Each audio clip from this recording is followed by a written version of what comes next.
The truth. What's up, everybody? I hope you're having a good day. I'm going to try to further on my thoughts about this energy thing going on with the United States and Iran, and I'm going to lead you up to where it connects into Russia, hopefully.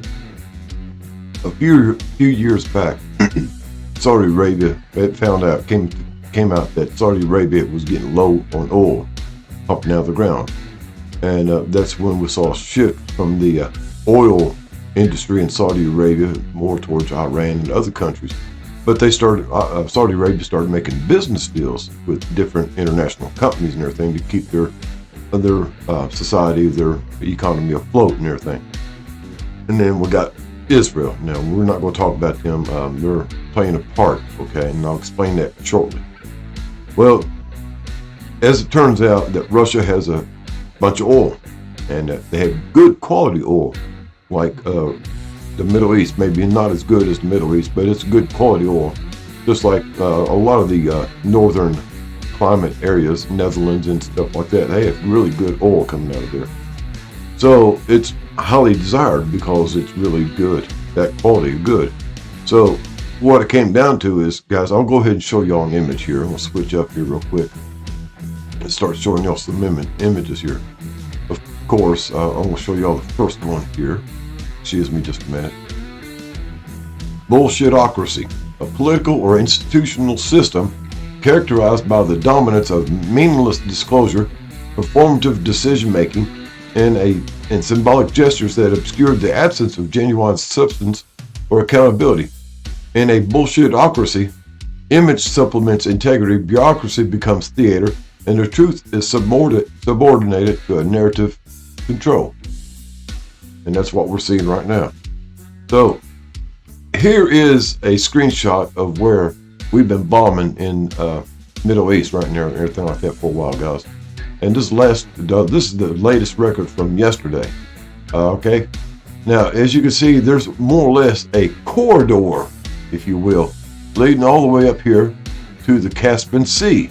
Not so much over here, just a little bit over here, hardly anything over here, okay? And there's a reason for that, okay? Next picture brings you a little bit further out, a bigger picture of the thing. Way over here is Israel. We got a little bit of problems going on with Syria and Lebanon and whatever. And this is the main fighting going on. This is where most of the bombing and attacks is going on, carried out by the United States and Israel. And pretty soon the rest of the world, other countries. And I'm going to show you another picture right here, a bigger picture right here, and it leads right up to the Caspian Sea. See how all this is getting kind of took control of, and this is being controlled all the way through here. And there's a reason why. Okay, I'm going to go ahead and bring you another image from Google Earth. As you can see, this area right here, I'm just showing you, lines up with this place right here, and that is at the bottom or the end of the Caspian Sea. Why this is becoming apparent. Now, over here is Ukraine. Now, Europe over here has been supplying Ukraine with stuff going on. We've got Belarus up here, Lithuania, and Poland and Germany, Czechoslovakia. The only one standing with Russia really is Hungary so much, and there's even Romania standing against it. And in the way is Ukraine. Well, Russian oil comes down through here, and they ship it out down here in the Black Sea. Now this has become a very contested area. Europe thought they could go ahead and take control of the oil pipeline coming out of Russia to the Black Sea, and start supplying themselves with a better grade of oil without bypassing the pipeline of Russia. Everything. Now over here we have the Caspian Sea right here. All right. Now if you see all these white lines, well, that is Russian controlled territory. That's right. It's all Russian territory. All this area is all Russia. Anything within the white lines is Russian controlled territory, more or less, or influence. Now it leads right down here to a seaport right here in the Caspian Sea. Or also it can go through Uzbekistan? Yes, Uzbekistan. Yes, west as Kazakhstan, the New World Order home headquarters. Yeah. Well, it's going to come down through there, guys, and it's going to be a pipeline straight here to the Caspian Sea. And of course, if they do that, and if the United States and its allies, as they realize now, because they want to get on board with this, realize that this pipeline is going to come straight from here, go through Iran, which is already an oil-rich nation, connect into the pipeline that's in Iran, and come out right here in the Persian Sea. And that's why they want to control all this. This is all Iran right here, guys. Over here on the right-hand side of the Persian Sea, the Arabian Gulf, is all Iran. We've already got this handle over here, Iraq. We've already got Saudi Arabia and other countries down through here on our side. The only thing we don't have is Iran. And that's going to be handled. As you've seen, let me bring up those other pictures again, guys, where the attacks are going on. Now it's lining out everything. We'll go ahead and back up right here. As you big picture, look at the big picture thing, how this is planned out right there.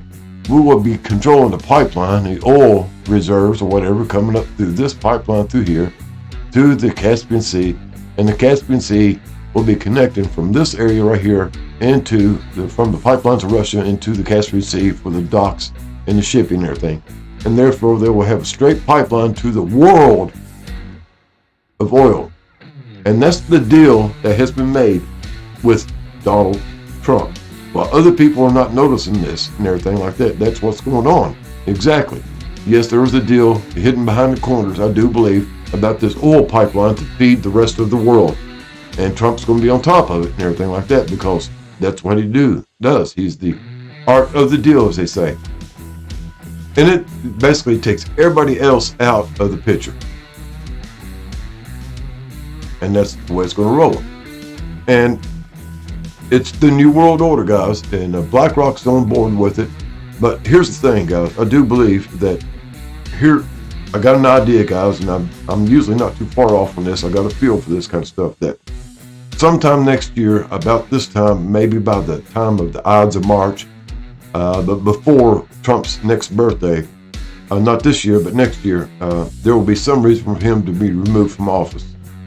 Whether it's impeachment, other stuff like that, age or mental capacity, health reasons or whatever, or just general disfavor from the United States, he decides to step down, maybe even pressure from the UN or other nations. And then J.D. Vance will step in because he has a more softer view on handling things and what Trump does. The good cop, bad cop kind of thing.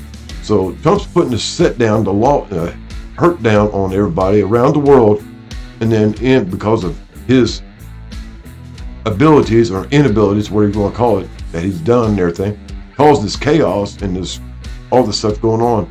Well, they'll be forced to put J.D. Vance in office and to have Trump step down. And I think this is part of the plan because, of course, that it'll carry on with Trump's legacy for another 6 years and give him time to figure out how to do it again if we don't go to a world war. Now, again, this is going to be a trigger point for a lot of people since the rest of the European powers are kind of getting on board with this idea about helping in the Middle East because they kind of see the plan. Well, expect more countries to kind of step in and help with this to carry out what's going on. And this may or may not be a trigger point because Russia and China had a deal to take out the United States. That was it. And somehow or another, the deal got turned against China. And they're left out of the energy deal that's getting ready to go down. And they will be cut off from energy supplies from all over the place, including Russia, which they depend heavily upon now. So there it is, my layout of it, guys. Hope you kind of get the idea of what I'm talking about, but this does seem the plan. Maybe I'm a little bit out about what's going to happen to Trump next year, but I don't see him lasting over too much more in an office, to be honest with you.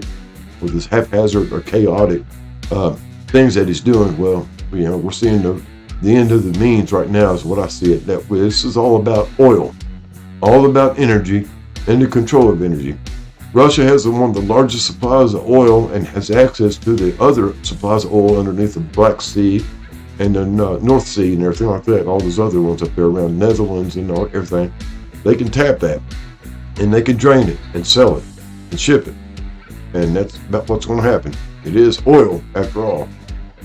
So Middle East is running out of oil, and if they could start controlling what's in Iran and then what's having coming out of Russia, well, there's the story right there.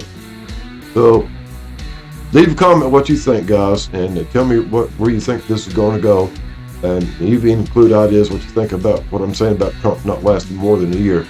Just tell me what you think and everything like that. And as always, guys, reach out and do something nice. It's the time of season. Start doing good things. Get out, enjoy the air while you can, and check in on your family and your friends and your neighbors and see how they're doing. That's always the great thing to do. Y'all have a good day. Later, taters.